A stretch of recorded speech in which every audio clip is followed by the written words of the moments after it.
Hello friends, in this session we'll discuss the important sources of Indian Constitution.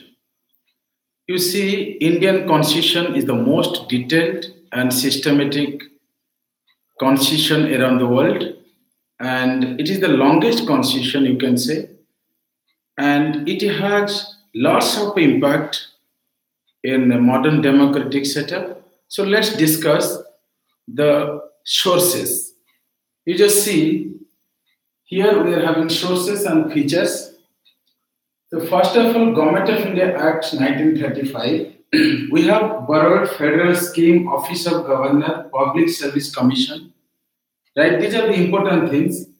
However, I will tell one thing that this Government of India Act, we know there are 321 sections in this Government of India Act and 10 schedules.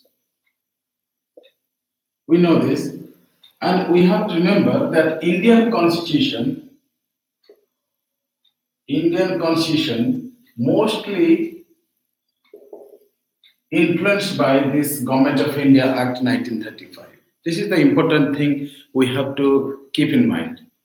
Next thing is, from British Constitution, we have borrowed single citizenship and parliamentary form of government. This is the thing. And in this British Constitution, prerogative reads, you can say prerogative reads, like you can say all those injunction, mandamus, habeas corpus, all those reads we have borrowed from this British Constitution. Parliamentary form of government, rule of law, single citizenship, and bicameralism. Bicameralism means actually you can say Lok Sabha and Rajya Sabha, right? And which is known as House of Lords. That's Rajya Sabha, you can say in UK, and Lok Sabha, House of Commons in UK Parliament. So bicameralism we have borrowed from UK Constitution. From US Constitution we have borrowed fundamental rights, impeachment of president, impeachment procedure, how President of India is impeached, right? And also we borrowed the judicial review. So we have to keep in mind these things, that from USA, fundamental rights, or you can say Bill of Rights. Bill of Rights we call in US. So Bill of Rights in the US is actually the fundamental rights in India. Next, Irish Constitution. We have borrowed directive principles of state policy and nomination to Rajya Sabha, and also the method of election of president. So how the President of India is elected, that procedure we have borrowed from Irish Constitution. Next is Canadian Constitution. In Canada, federal source, or you can say federation, strong center, and those states we have borrowed from Canadian Constitution. However, Indian Constitution is, you can say, quasi-federal. So it's not like that of US Constitution having strong federal system. This is the thing we have to keep in mind. Next thing, Australia joint sitting under Article 108 of Indian Constitution, joint sitting, right? So Article 108, what we know today, when there is deadlock, the president, you can say, calls joint sitting, Lok Sabha and Rajya Sabha, they will sit together, speaker will preside, and the deadlock will be overcome, right? And the bill can be passed and it can be law, an act. Concurrent list also will borrow from Australia. This is the thing we have to keep in mind.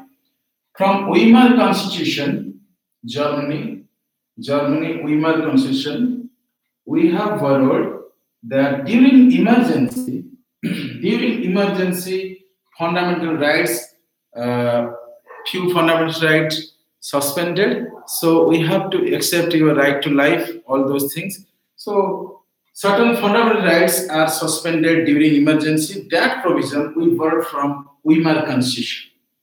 Next is USSR. We have borrowed fundamental duties, and that fundamental duties were added in, you can say, 42nd Amendment, 42nd Amendment in 1976. Originally, we don't have fundamental duties. We have fundamental rights, DPSP.